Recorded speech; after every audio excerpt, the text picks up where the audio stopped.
Wings is just one of those shows that I watched a lot during the 90s. I liked it for many reasons, but if I were to whittle it down to just one, it would be the amazing cast. And if I had to pick just one cast member that stood above all others, I guess I would have to go with Thomas Hayden Church.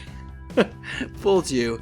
You thought I was going to say Crystal Bernard, didn't you? I can't help it. I'm a big fan of Mr. Church's work, especially in that short-lived series that he left Wings for, Ned and Stacy. That said, I really did like Crystal on the show. In fact, I'd actually enjoyed Crystal's work even before she was a cast member on Wings. You see, I'm one of those nuts who actually watched Happy Days until the very bitter end. I think it was during the 10th season when Crystal showed up as Casey Cunningham, Howard's niece. After Joni left with Chachi, the Cunningham home was awful empty, and because Casey's parents were always traveling, well, it just made sense. I'm guessing that Happy Days producer Gary Marshall decided to cast Crystal after using her in his film Young Doctors in Love. Anyone remember that one? I haven't seen that since I saw it in the theater way back in 1982. If I remember correctly, though, another Happy Days cast member, Ted McGinley, was in that movie as well. One of these days I'm going to have to do a little something on Ted. When that man showed up on a TV series, it was a sign that the show had seen better days. Just think about it. Happy Days, Love Boat, Married with Children.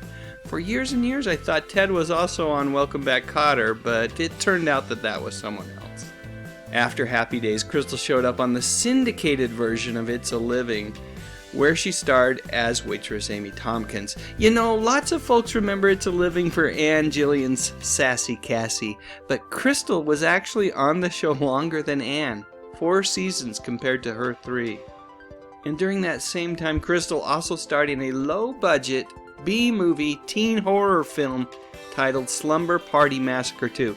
This movie, which was one of those direct-to-video endeavors, was produced by the legendary Roger Corman and was a loose follow-up to the original film, which was released a few years earlier in 1982, I believe. I have to admit that I did see that original in the theater, but I didn't catch this little gem on home video. There was actually even a Slumber Party Massacre 3. You'd think that after 3 films, most ladies would realize that it probably wasn't a good idea to plan anything even slightly resembling a slumber party. Also interesting to note that all 3 Slumber Party Massacre movies were directed by women. Go girl power. So that brings us to Wings. Created by the same folks who brought us Cheers and Frasier, Wings was an American situation comedy that ran for 8 seasons on NBC. From 1990 to 1997. It starred Tim Daly and Steven Weber as brothers Joe and Brian Hackett, and the show was set in a small airport in Nantucket, Massachusetts, where the brothers operated Sandpiper Air. On the show, Crystal played Helen Chapel, whose family moved to Nantucket from Texas when she was just a young girl. Helen dreams of playing the cello in a large symphony orchestra, but until that day comes, well, she runs the lunch counter in the airport terminal.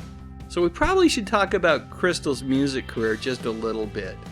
You know, it was one of the things about Crystal Bernard that I admired the very most. Long before Crystal was in TV and movies, she was singing her little heart out with her family. Her father was a preacher, and he would often bring Crystal and her sister Robin along to share their musical talents.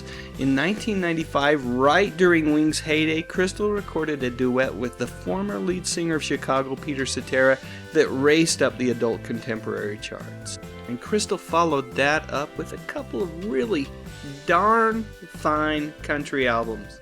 Like I said, both of them were very good, but unfortunately neither of them were super successful commercially. After Wings, Ms. Bernard did her fair share of TV movies. There are a couple that really stand out in my mind, the first being Dying to be Perfect. This is the story of Ellen Hart Pena, a world-class runner who was struggling with an eating disorder. It's weird that you don't hear much about bulimia and anorexia nervosa the way that you used to back in the 80s and 90s. I'm sure it still exists. Anyway, the movie was a good one, and Crystal, well, she was really great. Another film that I enjoyed her in was a little holiday film titled Single Santa Seeks Mrs. Claus. Okay, here's where I admit that I like pretty much everything that Steve Guttenberg has ever been in.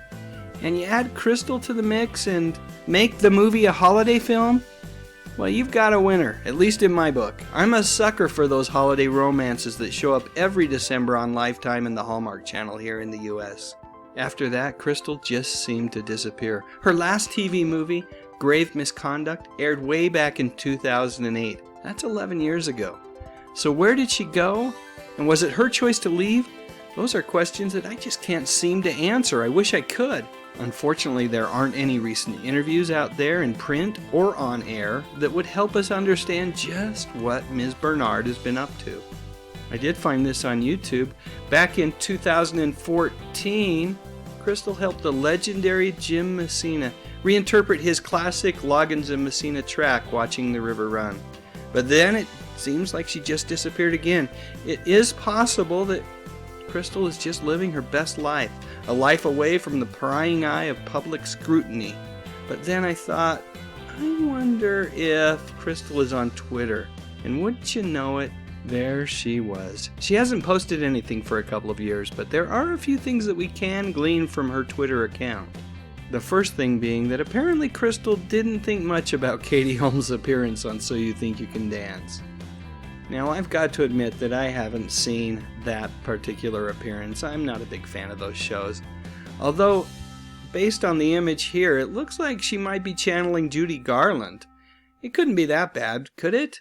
I'm actually one of those guys who didn't think Katie was all that bad in Batman Begins. I actually thought she was quite good, and I felt bad when Christopher Nolan replaced her as Rachel Dawes in his follow-up, the greatest superhero movie of all time, The Dark Knight.